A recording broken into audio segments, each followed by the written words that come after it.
Okay, so the story so far is that 200,000 years ago, we humans, Homo sapiens, we were born in Africa.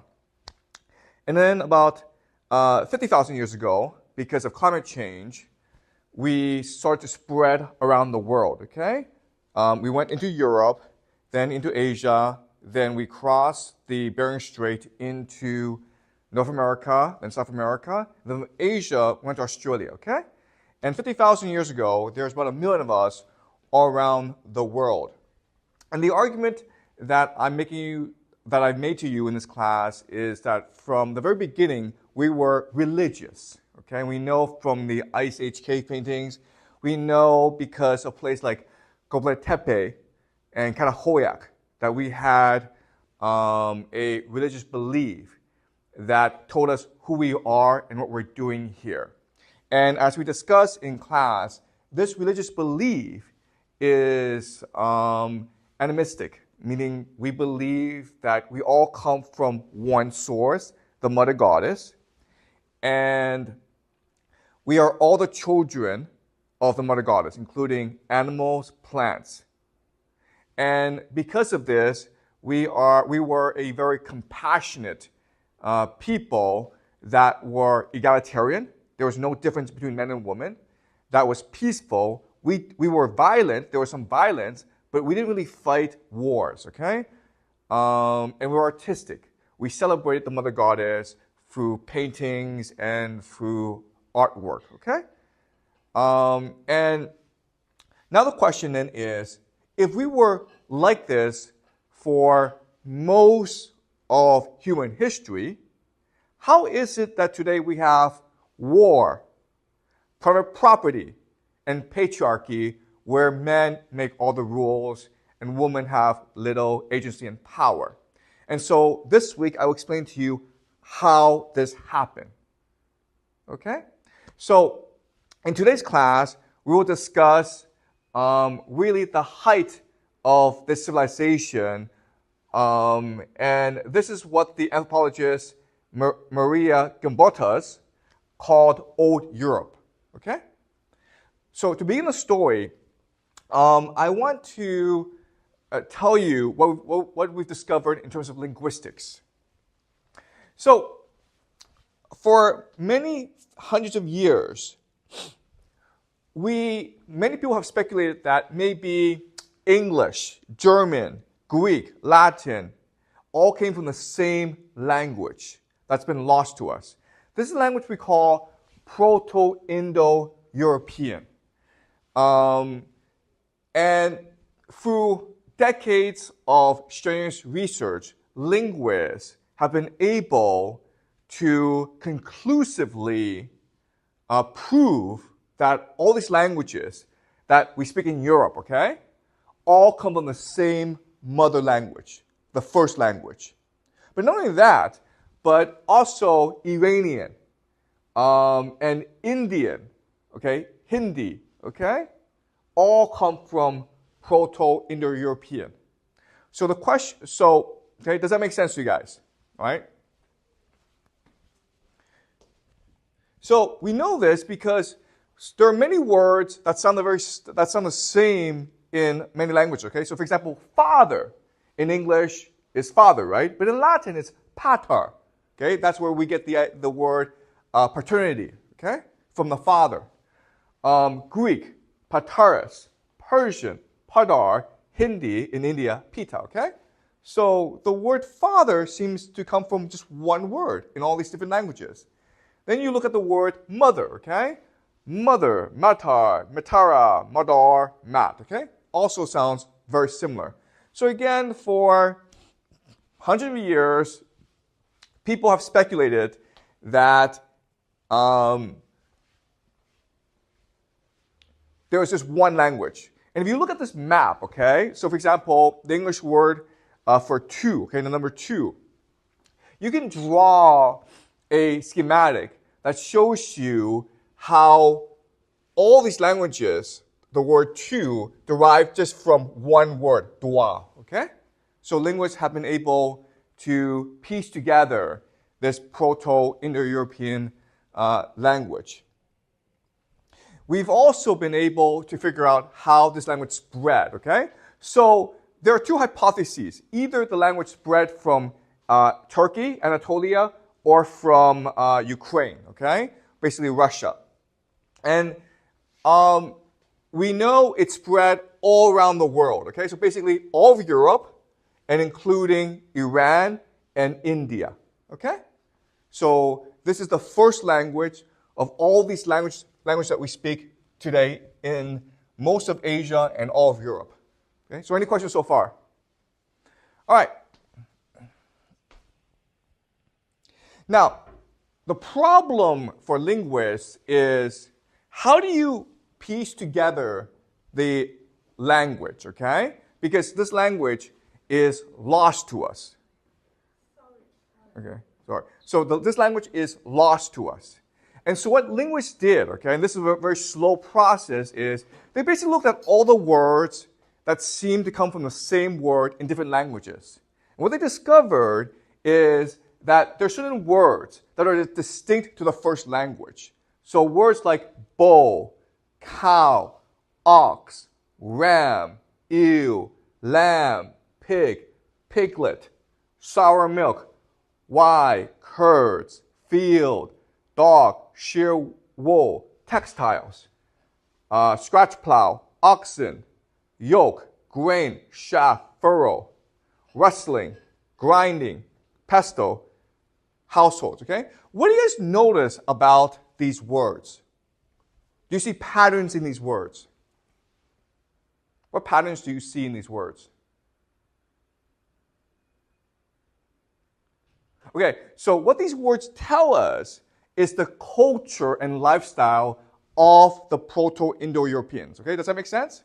So from these words, we're able to figure out four things about the Proto-Indo-Europeans. The first thing is that unlike other cultures, these people have a word for wheel. In fact, they have 5 different words for wheel.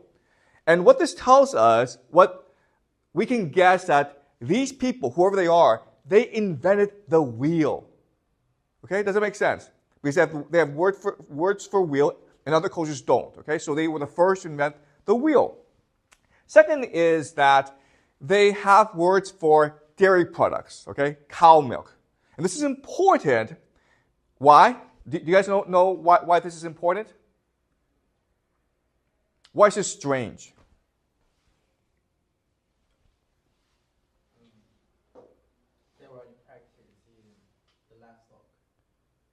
Yes, okay, so they were raising livestock, okay?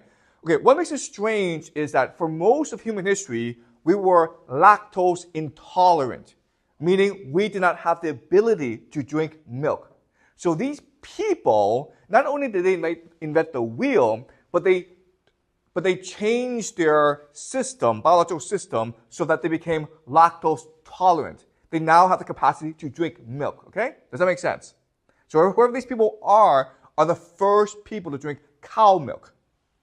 Okay, the third characteristic is they really don't have that many agricultural terms, okay? So maybe they farmed, but they weren't focused on farming, okay?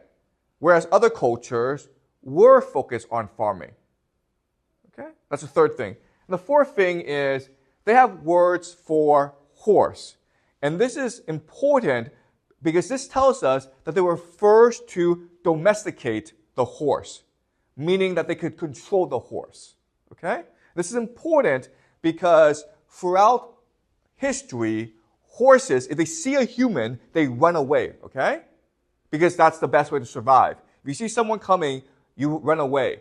This is what we call excitability, okay? Horses are excited. So it took thousands of years for these people, the Proto-Indo-Europeans, to domesticate the horse, which means they could ride the horse. Okay, does that make sense? So we don't know who these people were, but based on their language, we're able to guess 4 things. Okay? So this is a theory. Now what's interesting is that archaeologists start to dig up things. And they start to discover the linguists were right, okay? By studying the language, the linguists had 4 hypotheses. And the archaeologists were able to provide evidence this is true, okay? The most exciting thing is that for the past 5 to 10 years, advances in genetics, DNA technology, we've been able to look at the DNA of these skeletons. And we've been able to confirm a lot of these hypotheses, okay? Does that make sense? So what I'm telling you is, for the longest time, we guessed that the Proto-Indo-Europeans existed, but now we have conclusive scientific evidence that they did exist and who they were, okay? Does that make sense? All right. So, wheels, okay? So again, they have five different words for wheels. And we're able to know from the archaeological evidence the wheels were invented about 3500 BC, okay, in this area, okay, basically Russia. And because wheels are part of Proto-Indo-European, then this language, whoever starts to first speak it, must have been speaking it after 3500 BC, okay? Does that make sense? All right?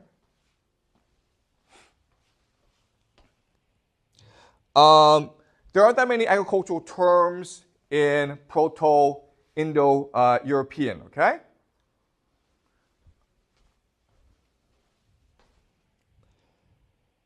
We have a lot of words for milk, okay? To milk, sour milk, buttermilk, cheese, cow, okay? So whoever these people were, dairy products were a very important part of their culture and their diet.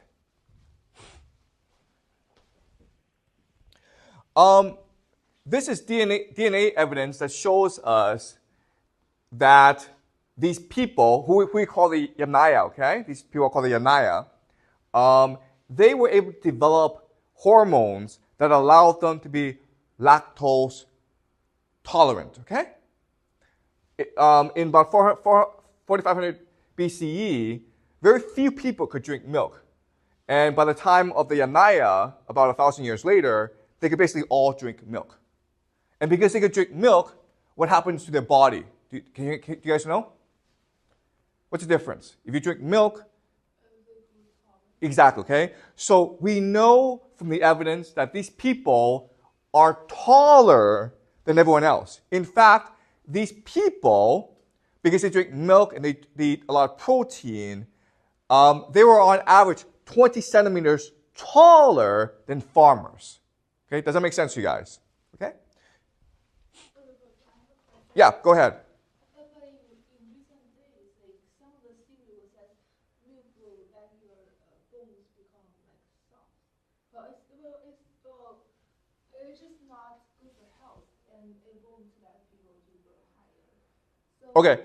Okay. So the milk we drink today is very different from the milk that they drank before. You understand? The milk they drank before came from cows that were raised in grassland. So it's all natural. The milk we drink today comes from cows that are raised in factories. And we inject a lot of drugs and hormones into these cows. Did you understand? Okay, so we can't use this evidence to support that statement that milk can let people grow taller. No. If you drink milk a lot, your bones will be healthier and you'll grow taller, okay? That's just biological evidence, okay? Does that make sense? But the milk we drink today, we put a lot of chemicals into the milk, and the sourcing of the milk is from factories, okay? And the reason why is we want to make the milk cheaper, but it's worse for you, okay? So in other words, if you really want to be healthy, what you should do is go buy a cow and drink from that cow. Okay, do you understand? All right? Okay, so are we clear? Okay, all right. Now, what's really interesting is the domestication of the horse, okay? So again, there's a gene in the horse for excitability, okay? Basically, the horse is programmed to run away if it sees danger, a human being.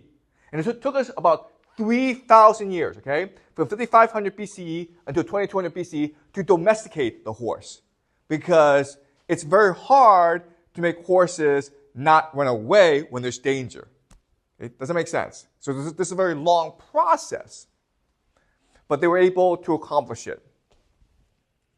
The further evidence for the domestication of the horse is we've been able to dig up skeletons, okay? And what we see is the skeletons of the Yamnaya are different from other skeletons. And it's because they ride horses, okay? That changes the curvature of the skeleton. Okay? Does it make sense, guys? Okay? So the evidence is pretty overwhelming.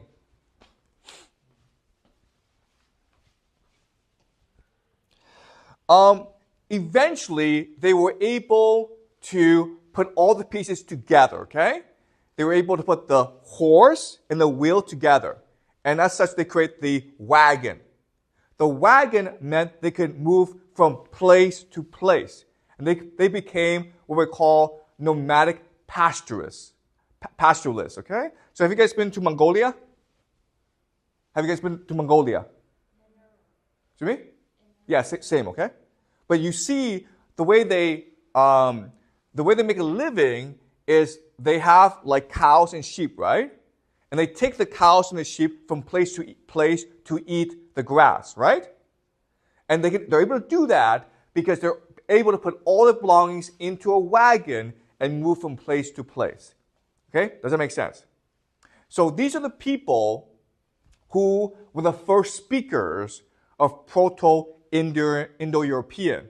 And eventually, they're able to spread their language all around the world, okay? From Europe to India to Iran. Okay, does that make sense, guys? Now the question is, okay, we're able to confirm that these people actually existed, and we are able to confirm that they did spread their language all around the world. Now the question, the debate is, how did they do so? Okay? And there's two sides to the argument. The first side believes these people were conquerors. Okay? So think Genghis Khan and the Mongols. They went around, they were able to spread their language by conquering other people. Okay? So think Genghis Khan and the Mongols. Think of the European conquest of North and South America, where the English and the Spanish and the French went to North and South America and eradicated the local population, okay? So that's the first belief. The second belief is that it was not violent, okay? It was just cultural diffusion, meaning I came to your country or your village and I was able to influence you and convince you that my language is superior, okay? So we call this cultural diffusion. So think of English, where, okay, China has not been conquered by the West, but we want to learn English because we think that learning English will give us more life opportunities. Okay, does that make sense? So there's two sides of the debate, either one of conquest or one of cultural diffusion. And this debate went on for a long time, okay? And for most of the time, we believed it was cultural diffusion. But now, for the past 5 to 10 years, we have overwhelming DNA evidence that it was in fact conquest. It was a genocide. It was a violent conquest. And this is what I will show you next class, okay? But in today's class, what I will show you is the Europe before the conquest. Okay, does that make sense? Okay? And then next class, we will look at how Europe was conquered and how Europe was changed because of the conquest. Okay, any questions so far? So what is the difference between the delusion and the conquest? So it's all like, Okay, so it's a good question. Okay, the question is, what's the difference between conquest and diffusion? Okay, the answer is this: if I conquer you, I eradicate your genes. I kill you, okay? Therefore, your genes do not come into the present day.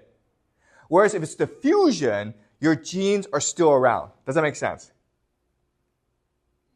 Okay? So now what I will show you next class is, sorry, a lot of these genes have been eradicated. Therefore, it must have been a violent conquest. Okay, does that make sense? Okay. All right. So,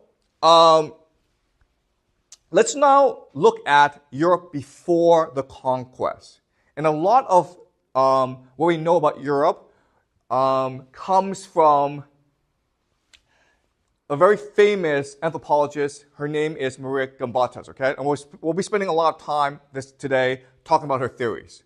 But what we know is, okay, remember the Ice Age ended about 12,000 years ago, okay? Now the planet is warming, which allows for agriculture. We also know that agriculture started in Anatolia, Turkey, and in Egypt and in Mesopotamia, okay? Basically, this region. And the reason why is this place was the first to warm up, but it also had better soil than other places, okay? So they discovered farming in this region. And in about 6500 BCE, agriculture started to spread around the world, okay? To Europe and then over to England. Okay? Does that make sense, guys? Okay. Now the question then is, what propelled this migration from Anatolia to Europe? Can you guys guess? What would propel this migration? Okay, a good guess is war, okay? But we don't have any evidence of war around this time. What's another explanation why people would move?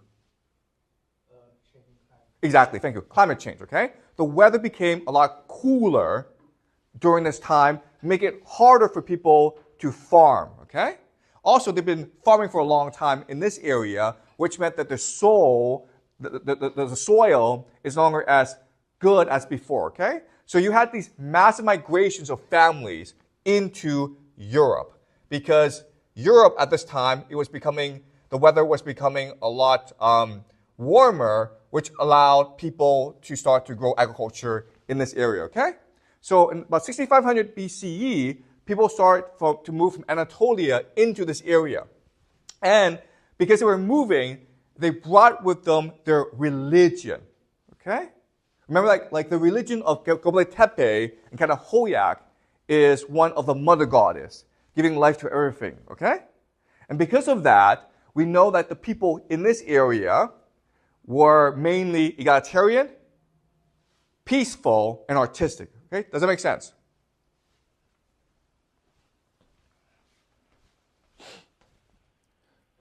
Okay.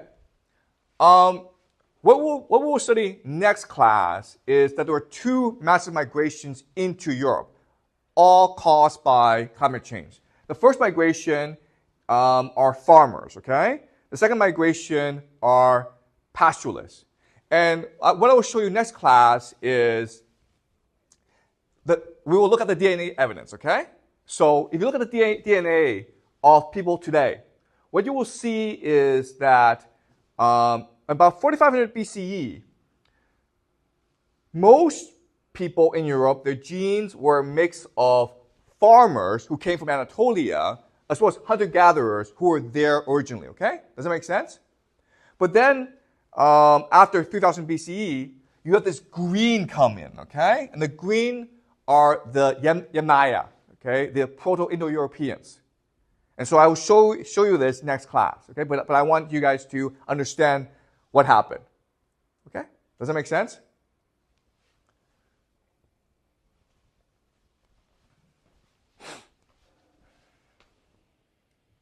Okay, so again, this is a map of the migration, okay? So agriculture was started in about 9000 BCE in the Near East, Turkey, Anatolia, as well as Israel, Syria, Jordan.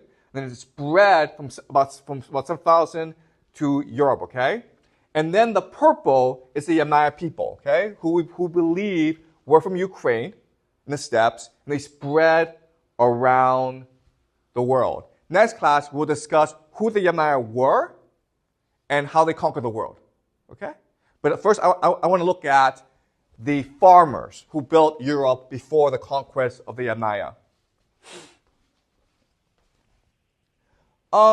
So, again, Marija Gimbutas, who is an anthropologist originally from Lithuania, but who worked at Harvard and UCLA, she's done decades of research into old Europe, okay? And her conclusion is that old Europe was conquered by the Yamnaya people, okay? And this is what we know as the Kurgan hypothesis. So let me explain what the Kurgan hypothesis is. We know the burials of the farmers is very different from the burials of the Yamnaya people. The major difference is this. The people who are farmers are buried together, okay? But the people of the Yamnaya, they're buried alone. Not only are they buried alone, but they're buried with weapons and with cattle and horses. So what we can guess from this, okay, we don't have evidence, but what we can guess from this is that the farmers were people who did not have private property and who were egalitarian, okay, and who were peaceful because they didn't have any weapons. And the Yamnaya were the complete opposite, okay? These were warriors who believed in private property and which was male-dominated. Okay, does that make sense? So this is what we refer to as the Kurgan hypothesis. And for the longest time, this is something that Marija Gimbutas argued.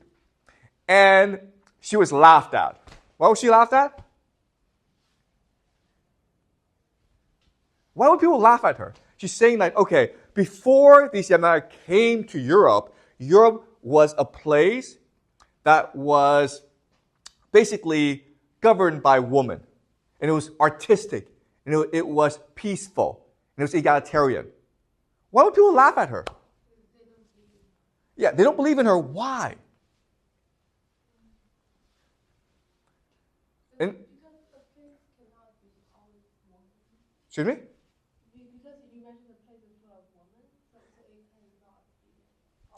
Yeah. First of all, in universities, it's the men who are the professors, right? It's the men who are scholars. So there are many men who are like, there's no way women can be in charge. They're idiots.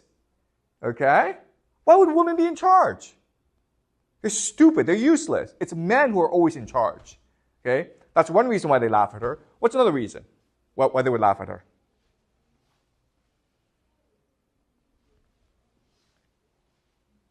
Okay, there are also a lot of people who believe like people are violent. We've had wars always, okay? The idea like for like 1,000 years Europe was peaceful can't be true because people are violent. Humans are meant to go to war against each other. Okay? And the third reason why people would laugh at her is we think that we are motivated by money. Right? If you don't have money, then why would you do anything? Does that make sense? So, Marija Gimbutas had this radical idea that challenged the way that men saw the world. Okay? For men have always been in charge. There's always been wars. And there's always been wealth and money to motivate people to work hard. Okay? And that's what men believe. And Marija Gimbutas said, no, that's not true. For thousands of years, from 6500 BC until about 2500 BCE, 4,000 years before they were conquered, Europe was ruled by women, and because of that, Europe was peaceful, egalitarian, and artistic. Okay? So this is a radical idea. And again, what I will show you next class is this idea that was laughed at for decades has now been confirmed by DNA evidence, meaning that this has been proven true by science, okay? Does that make sense? Okay, so let's look at what Marija Gimbutas said. And she's written quite a few books. These are two of her most famous. The Language of the Goddess and The Civilization of the Goddess. Okay, so her main theory is that Europe at that time, their main belief is in the mother goddess who gives life to everything. Okay, and so what she did was she went and she dug up their graves to look at their art, and she studied their language and their cultural practices. Okay, does it make sense? Any questions so far?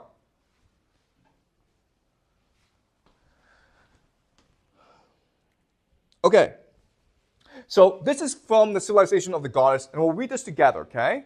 And so this is her main argument about old Europe at that time. The goddess, in all her manifestations, was a symbol of the unity of all life in nature, okay? So we are all connected together. Animals, trees, humans, we're all connected together, okay? We're all one big family. Her power was in water and stone, in tomb and cave, in animals and birds, snakes and fish, hills, trees, and flowers. Hence the holistic and mythopoeic perception of all the sacredness and mystery of all there is on earth. Okay? So everything in the world is sacred because it is blessed by the mother goddess. If there's a mosquito, don't kill that mosquito because it has the energy of the mosquito of the mother goddess, okay? If you're walking and you see a bird, a small bird, pick it up and heal it, okay? Because that comes from the mother goddess. Okay, does that make sense? This culture took deep delight in the natural wonders of this world. Its people did not produce lethal weapons or build forts in inaccessible places as their successors did, even when they were acquainted with metallurgy, okay? So in other words, they had the technology to make weapons. They had the technology to build forts and make war, but they chose not to. Does that make sense? Okay? These people purposely chose not to commit violence against other people. Instead, they built magnificent tomb shrines and temples, comfortable housed in moderately sized villages, and created superb pottery and sculptures. This was a long-lasting period of remarkable creativity and stability, an age free of strife. Their culture was a culture of art. It doesn't make sense. They spent all their time and energy in producing art to celebrate the mother goddess and to celebrate nature and to celebrate themselves, okay? And this was remarkably peaceful and stable. Does that make sense, guys? Okay, any questions so far? Okay. What was amazing about this culture is they invented writing, okay? Now, for the longest time, we believe that the Sumerians, okay, which we will discuss later on, the Sumerians who lived in Iraq, we believe they discovered writing, okay? And we discovered that writing came about for economic purposes, okay? So, for example, if you are in Samaria and you need to build a temple, okay? What you do is you create writing. So, for example, okay, here's a clay, and I say this.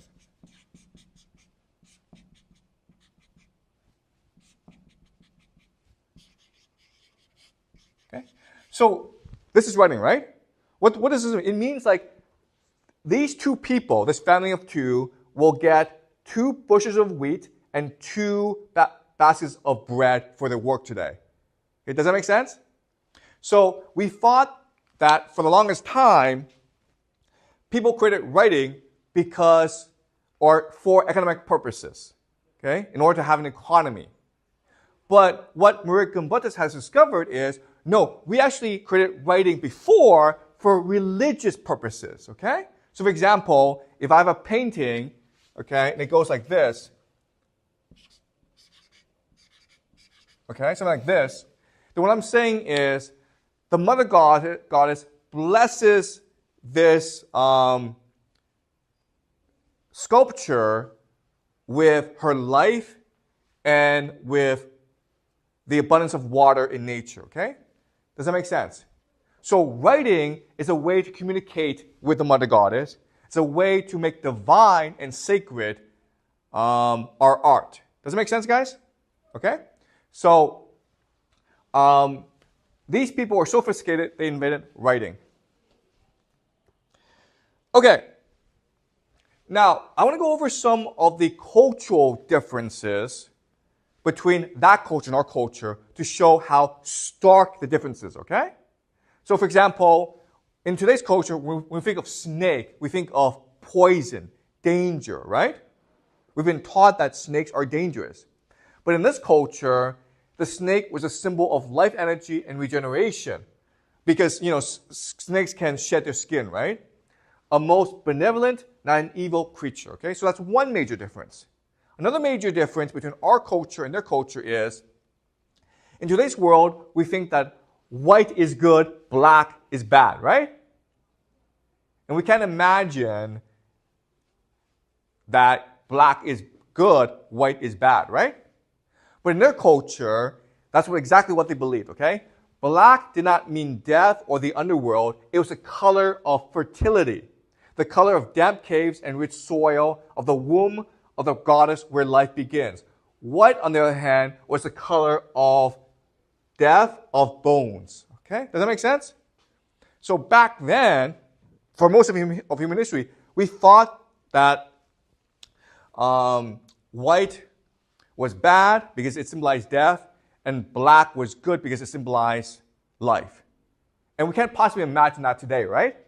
Okay. The last thing I want to talk about, and this is actually the most controversial thing, is back then, for most of human history, women had power and agency, okay? What I mean by that is, back then, a woman's body was her body. She could choose to do whatever she wants with her body. Does that make sense? In today's world, if you get married, right, if a woman gets married, then we assume the woman's body belongs to the husband. Only the husband can sleep with her. Okay, does that make sense? But for most of human history, this was not true, okay? All right.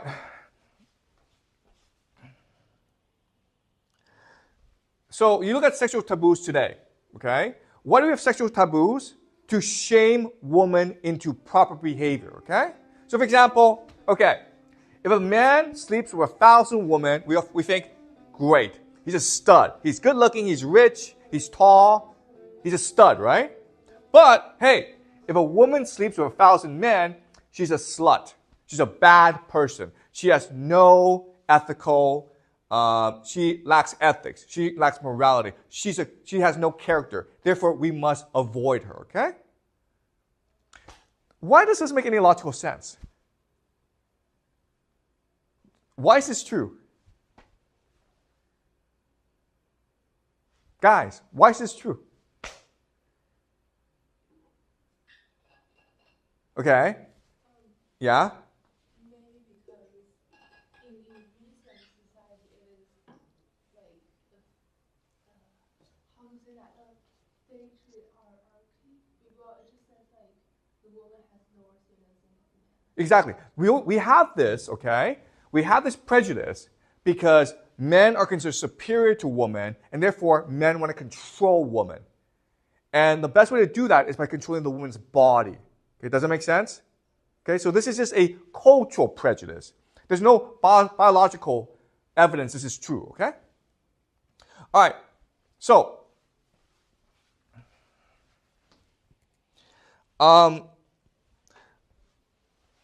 we have a lot of evidence that women want sexual agency, okay? Women want to have sex. There's nothing wrong with that. Okay, so for example, we look at monkeys, rhesus monkeys, and females will aggressively seek males out for sex, okay? So it's the females that are proactive. You also look at bonobos monkeys, okay? In bonobos monkeys, it's interesting because the females are in charge. The females have sex with each other. Why? Why do they have sex with each other? Why will females have sex with each other? What's the purpose of that? Unity, right? Does it make sense? Unity, to get along, to cooperate better. Okay? And then they will also have sex with males, but they initiate the sex. Okay? There are some cultures where it's the female that will initiate the sex with the male, okay? All right? So at Harvard and UCLA, they discovered, okay, the moment they discovered the plow, agriculture, these societies have lower levels of female participation in politics and the labor force, okay? Meaning like before, where men and women did the same work, both had the same political power. But once men showed that they could contribute more to society, men started to have more power, okay? Does that make sense? So in other words,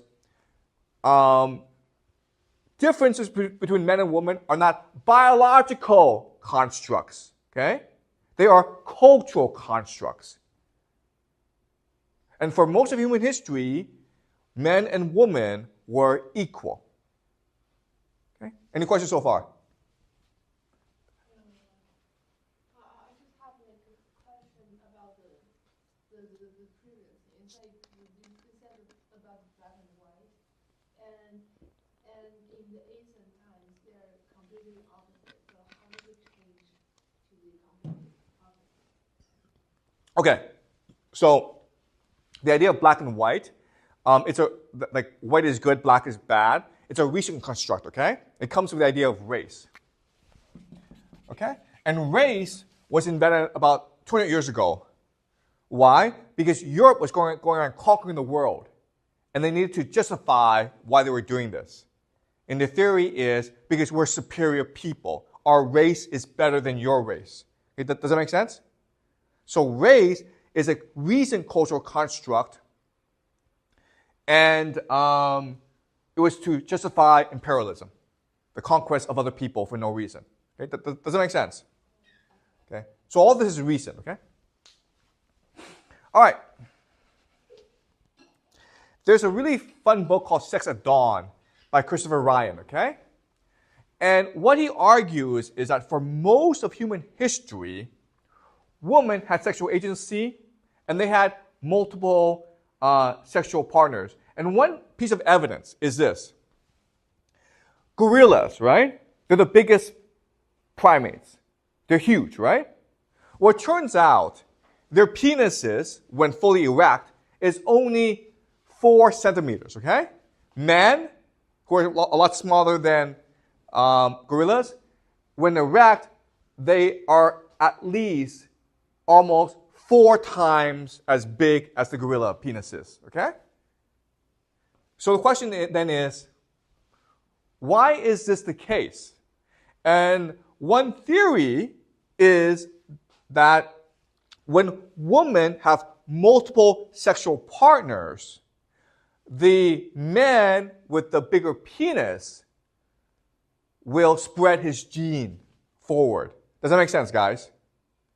Okay? And so this is evidence that for most of human history, women have had multiple sexual partners. Okay? Okay. So even when women had partners, okay, a husband, they still had sexual partners. Okay? And in some societies, women have many husbands, usually brothers together, okay? All right, let me ask you this question. Why do they do this? Right? Because we've been taught this. We've been taught, okay, we exist to spread our genes. Right? You understand?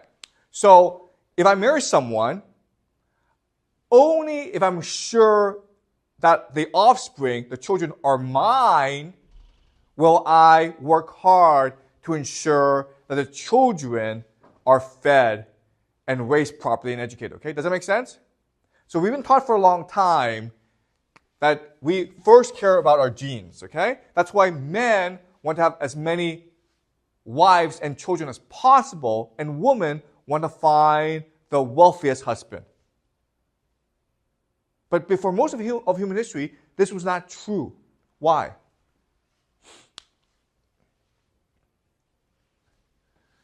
Why, guys? Okay, so it has to do with the idea of religion, okay? So the first thing is that we all come from the mother goddess. We're all equal, right? So it doesn't matter if it's my son or my friend's son. They're all the children of the mother goddess, and therefore I have responsibility to protect the children, okay? Does that make sense? So there was no concept of individual. There was only a concept of community, okay? That's the first thing. Second thing is they really didn't understand genes, okay? They didn't understand, like, okay, a child has 50% genes from the mother, 50% genes from the father, okay? How they understood was, okay, you have the woman, she gives life, the man gives energy. Okay, does that make sense? Therefore what? If you believe this, then what? If the mother gives life, the man gives energy, what? What? The better energy, the better the child is. Right, but how do you get better energy?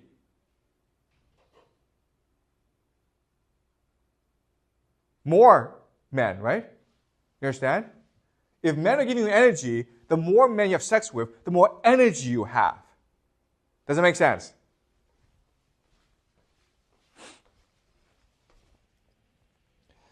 So, the evidence is, if you look at the people in Melanesia, okay, they believe that semen provided energy. And so you need a lot of semen, okay? So what would happen is that when a woman married a husband, what would happen is the members of the husband's family would come and have sex with her that very night in order to get as much energy as possible from the family. Does that make sense, guys? Okay? Any questions so far? I know this is controversial, but I'm just trying to show you how our cultural beliefs is radically different from the cultural beliefs of people in the past. Okay? Does it make sense?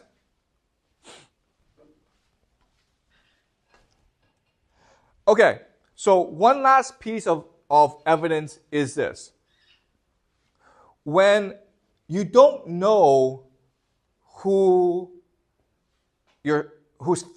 when the people don't know who the father is, everyone has a responsibility to protect the child. Okay, does that make sense to you guys? Okay, so the story is this Christian missionary, he goes into a village and he finds people just sleeping with each other, okay? There's no marriage, there's no husband and wife. People are just sleeping with each other. And the priest says to them, "You people are shameless." And one of the villagers replies, "You have no sense. You French people love only your own children, but we all love all the children of our tribe." Okay? You understand? So having multiple sexual partners is a way to build community for everyone. If you're a small community, okay, maybe 15, 20 people, it makes sense to make sure that everyone loves each other and that everyone will protect all the children. Does that make sense, guys? All right. So let me tell you a story to illustrate this fact. We know that in World War II, okay, in World War II, American pilots, okay, what they were doing is they were sleeping with each other's wife. Okay, does that make sense? The reason why they were doing this is American pilots were more likely to die in war than any other soldiers. Does that make sense, guys? Therefore, you slept with the wife of your colleagues in order to ensure that if you died, they would protect your children. Because there's a good chance you would die in war, okay? You were afraid that if I died, who's going to look after my wife and who's going to look after my children? And the way you build intimacy and community is by sleeping with each other's wife. So that you became one big family. Okay? Does that make sense, guys? Any questions so far? I know this is controversial. I know this is hard to understand, okay? But we have evidence that for most of human history, women had sexual agency and power, and sex was a way to build community, okay? Does it make sense? Yeah? I think this idea is pretty advanced at this stage, but do you think it is backwards compared to the? Let me I think at the early stage it's pretty advanced. The idea is pretty advanced, but do you think it is backwards to do you think it is backwards compared with these days? Okay, that's a great question, okay? So the question is this backwards or is it primitive? Okay, and what I want to show you this semester is that, okay, guys, there's no such concept as backward and primitive, okay? The reason why we care about sex more than any other people is the idea of private property, okay? Private property.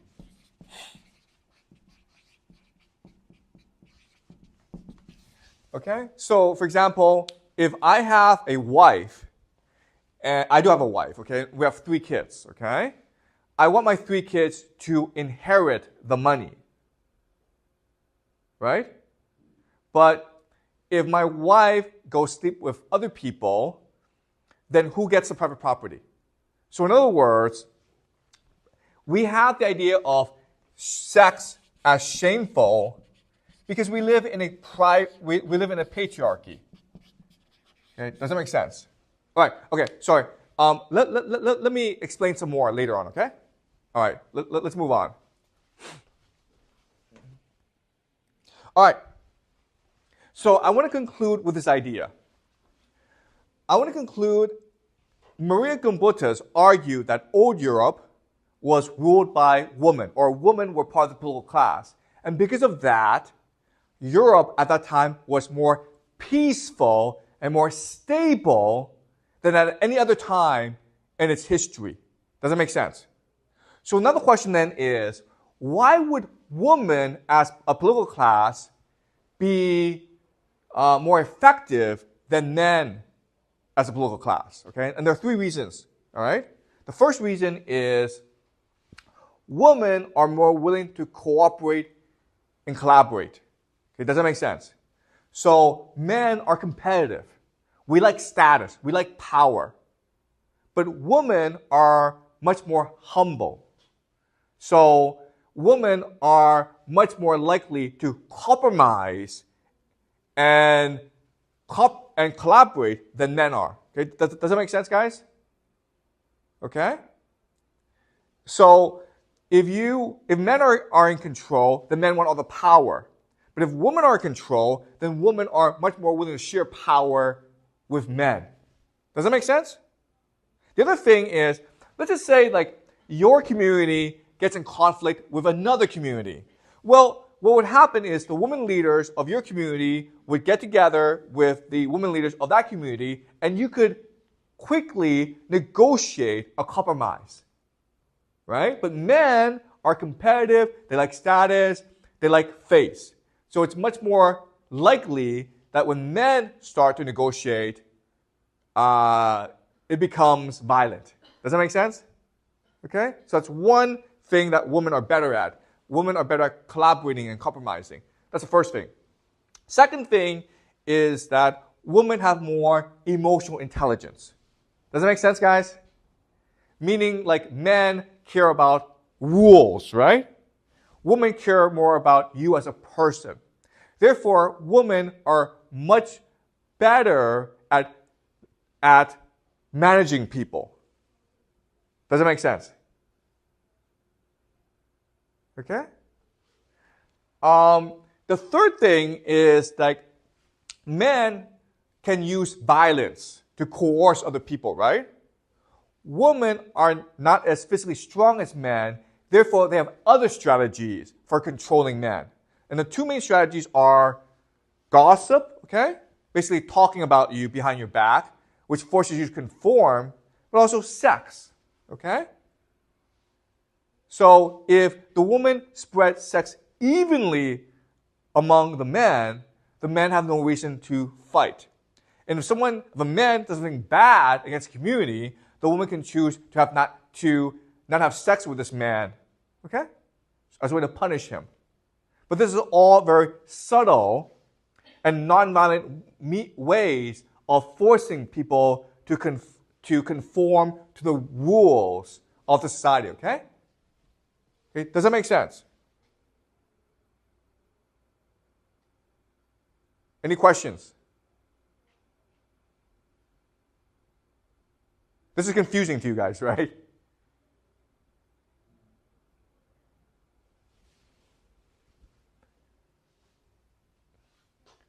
Okay, so let's conclude, okay?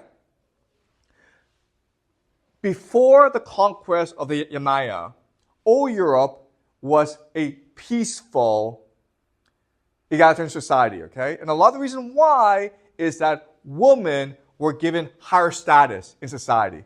So it was women who made the rules, who were the political class in society. And because of that, women are able to use nonviolent ways to control society, making society much more peaceful and stable. Okay? Does that make sense, guys? Any questions?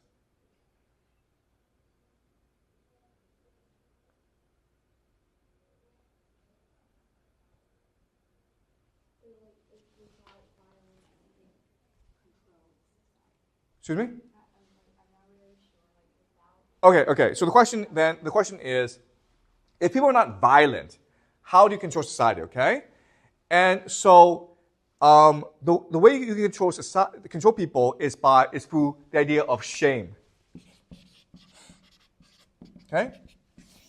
Because everyone wants to get along, okay? All right, here's a fun experiment. Okay? Here's a fun experiment. What you guys can do is every time you walk the hallways and you see a person wearing red, like a girl wearing red, you tell her, "You look fantastic." Okay? I guarantee you within like 2 weeks, all the girls in the school will be wearing red. Does that make sense? So you're controlling people, but you're not using violence. You're using the idea of gossip, shame, and flattery. And that's what women do really well. Do you understand? Okay, does that answer your question? Okay. Any more questions? Yeah, so you don't have to use violence. You can also use flattery, okay? Right? Any more questions? Okay, so next class, what we'll do is we will look at the Yamnaya people, okay? Because the Yamnaya people are violent, they love war, they're patriarchy, and they have private property. The question then is, okay, how did they come about, okay? What's their origin story? And why were they so successful in conquering all Europe, okay? So that's a story we will look at next class.